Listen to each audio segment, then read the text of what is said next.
Hello everyone, आज हम study करेंगे 10th क्लास का हमारा सेकंड चैप्टर। इससे लास्ट वाली वीडियोस में मैंने मेरा फर्स्ट जो 10th क्लास का फर्स्ट चैप्टर था वो कंप्लीट करवाया था। आज हम सेकंड चैप्टर जो है acid, basis and salt start कर रहे हैं। तो एसिड जो है, फर्स्ट हमारा एसिड के बारे में स्टडी करेंगे। एसिड वर्ड जो है ये लैटिन भाषा के एक वर्ड एसिडियस इससे आया है। इसका मतलब ही क्या होता है? सोर। तो जो हमारे पास एसिड होते हैं, एसिड जो होते हैं उनका टेस्ट कैसा होता है? सोर। ये हमारा क्या है? फर्स्ट अगर हम बात करें तो ये हमारी फर्स्ट एज ए प्रॉपर्टी है किसकी? एसिड्स की। उसके बाद अगर हमें चेक करना है, कोई भी हमारे पास न्यू सब्सटेंस है, हमें चेक करना है कि ये एसिड है या बेस है, तो हम क्या करते हैं, एक लिटमस पेपर आता है। जो हमारे एसिड होते हैं वो ब्लू लिटमस पेपर को रेड कर देते हैं। तो ये हमारे किसके हैं? एसिड को। जो हमारा क्या कर देगा, ब्लू लिटमस पेपर को किस में कन्वर्ट कर देगा? रेड लिटमस पेपर में। अब जो एसिड हैं ये दो तरह के होते हैं, एक हम नेचुरल एसिड लेके चलते हैं और एक मिनरल्स एसिड लेके चलते हैं या फिर सिंथेटिक एसिड लेके चलते हैं। जो नेचुरल एसिड हैं जैसे हमें मिलते हैं पेड़ पौधों से या किसी भी दूसरी चीज़ से, तो उसको हम नेचुरल एसिड्स बोलते हैं। जैसे हम लेमन जूस है, लेमन जूस में क्या होता है? सिट्रिक एसिड होता है, तो वो हमारा किसका है? नेचुरल एसिड है। उसके बाद हम अगर बात करें, हमारा एसिटिक एसिड हो गया CH3COH, फॉर्मिक एसिड हो गया, तो ये हमारे क्या है? नेचुरल एसिड्स हैं। और इसके बाद अगर हम मिनरल एसिड की बात करें, जिनको हम इनऑर्गेनिक एसिड भी बोलते हैं, और जो हमारे नेचुरल होते हैं इनको हम ऑर्गेनिक एसिड बोलते हैं। तो ये जो हमारे एसिड्स हैं जैसे HCl है या H2SO4 है जो हमारी बैटरीज़ में यूज़ होता है, या HNO3 है, तो ये हमारे जो हैं इनको हम इनऑर्गेनिक एसिड्स बोलते हैं। तो ये तो था हमारा एसिड्स के बारे में। उसके बाद अगर हम बात करें एक मेन पॉइंट, जो एसिड की डेफिनेशन, एसिड और बेस की डेफिनेशन तीन हमारे साइंटिस्ट ने दी थी। एक था अर्हेनियस, सेकंड था उसमें दो साइंटिस्ट थे, प्रोस्टेट लोरी, एंड जो थर्ड डेफिनेशन दी थी वो ल्यूइस ने दी थी। तो इन तीनों ने अपने अपने बेस के ऊपर एसिड की डेफिनेशन दी थी।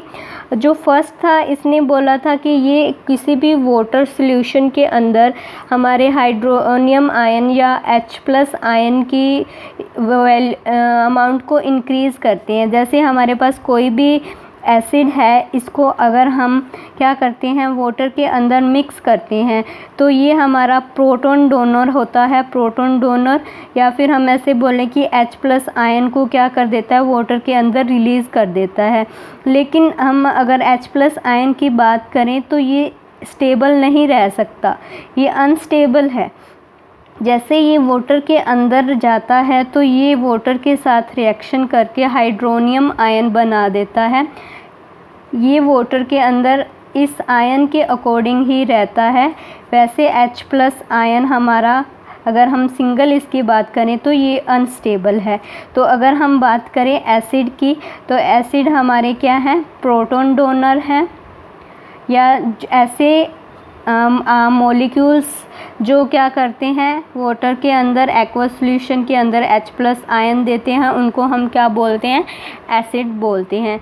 तो और अगर मैं वैसे सिंपल उसकी प्रॉपर्टी की बात करूं तो एसिड कई बार कुछ एसिड ऐसे होते हैं जिनका कुछ ना कुछ बर्निंग इफ़ेक्ट होता है। जैसे मैं इनऑर्गेनिक एसिड्स की बात करूं, अगर ये किसी भी स्किन के ऊपर या किसी भी सब्सटेंस के ऊपर पड़ जाएं तो वो किसी ना किसी तरह से उसको ख़त्म करना शुरू कर देते हैं, जला देते हैं। तो कुछ एसिड्स का बर्निंग इफ़ेक्ट होता है। और जनरली बात करें एसिड की तो लगभग मोस्टली एसिड या ज़्यादातर एसिड हमारे क्या हैं, सोल्यूबल हैं। किसके अंदर सोल्यूबल हैं?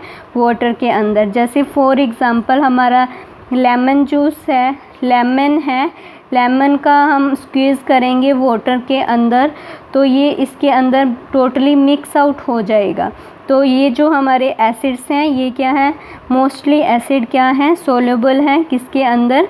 वाटर के अंदर। और कुछ एसिड ऐसे हैं जिनको हम अगर वाटर के अंदर डालते हैं तो हमारी एक्सोथर्मिक रिएक्शन होती है, जिसके कारण कुछ ना कुछ हीटिंग इफ़ेक्ट आता है। तो ये पूरा कंसेप्ट था एसिड के बारे में। उसके बाद हम स्टडी करेंगे बेस।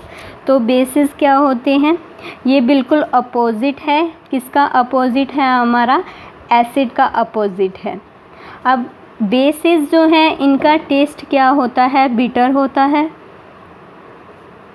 ये क्या करते हैं? रेड लिटमस को किस में कन्वर्ट करते हैं? ब्लू लिटमस पेपर में, ब्लू कलर में। लिटमस पेपर जो है हमारा रेड है उसको किस में कन्वर्ट कर देंगे? ब्लू के अंदर। उसके बाद अगर हम बात करें नेचुरल तो ग्रीन टी आजकल बहुत फेमस है, उसको हम क्या बोलेंगे? हमारा बेस बोलेंगे। या सोप हो गया या कोई भी वॉशिंग वाला मटेरियल है तो वो हमारे पास क्या होते हैं? बेस होते हैं। उसके बाद अगर हम बात करें क्विक लाइम की तो ये भी क्या है? हमारे पास बेस है। तो अब बेसिस की सोल्यूबिलिटी की बात करें तो ये कुछ तो सोल्यूबल हैं और कुछ इनसोल्यूबल भी हैं। बेसिस जो हैं वो सोल्यूबल भी हैं, इनसोल्यूबल भी हैं। किसके अंदर? वाटर के अंदर। तो जैसे अगर हम सोप की बात करें तो जो हमारा सोप होता है वो जनरली उसमें NaOH होता है। उसके बाद अगर हम जैसे वॉशिंग पाउडर हो गया या कुछ भी अदर जो लिक्विड सोप होता है उसको यूज़ करें तो उसमें KOH आयंस होते हैं। इसके बाद अगर हम इसकी बात करें तो जो बेसिस हैं ये ज़्यादातर हमारे मेटल ऑक्साइड या मेटल हाइड्रोक्साइड, इनमें ही इनकी आइडेंटिफिकेशन ज़्यादातर होती है। उसके बाद अगर मैं इनकी बात करूं जो हमारे बेसिस किसमें वाटर में सोल्यूबल होते हैं उनको हम बोलते हैं एल्कली। तो ये हमारा क्या था। इसके बाद कुछ एग्ज़ाम्पल हैं, जैसे एग्ज़ाम्पल क्या है? NaOH, KOH। तो ये जनरली सिंपल एग्ज़ाम्पल ये हमारे किसके हैं? बेस के एग्ज़ाम्पल्स हैं। उसके बाद अगर मैं जैसे एसिड क्या प्रोवाइड करता है? हमारा H+ आयन करता है एसिड। उसी तरह से अगर बेसिस की बात करें तो जब इनको वाटर के अंदर डाला जाता है तो ये अपने OH एक्टिव आयन ये रिलीज़ करते हैं किसके अंदर? एक्वस सॉल्यूशन के अंदर। तो अगर हम सिंपल डेफिनेशन की बात करें जो इन 3 साइंटिस्ट ने दी थी, अरहीनियस, ब्रोस्टेड, लॉरी और लुइस ने। तो जो अरहीनियस ने बोला था उसने क्या कहा था? OH नेगेटिव आयंस जो हैं वो किसके द्वारा रिलीज़ किए जाते हैं? बेसिस के द्वारा रिलीज़ किए जाते हैं वाटर के साथ जब इनको मिक्स किया जाता है, जिनके कारण उनकी प्रॉपर्टी बेसिस के अकॉर्डिंग होती है और उनका टेस्ट क्या हो जाता है? बीटर हो जाता है। उसके बाद अगर मैं कुछ और एग्ज़ाम्पल इसके लूँ, ये तो जैसे हमारा बेसिस का कंसेप्ट था। इसके बाद